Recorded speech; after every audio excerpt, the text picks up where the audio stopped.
Us vinc a dir una cosa que potser no li agrada a tothom. És una cosa que porto pensant aquests dies i ho volia compartir amb vosaltres. Has de donar cringe a la vida.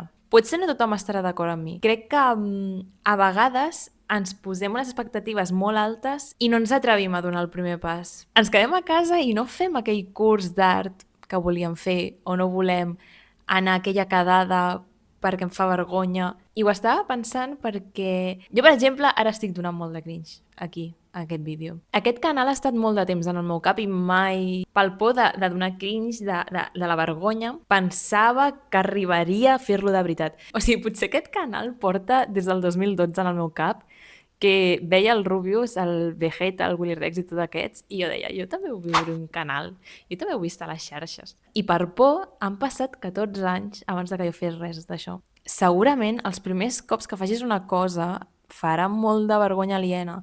A mi veure els meus vídeos de YouTube em dóna vergonya aliena.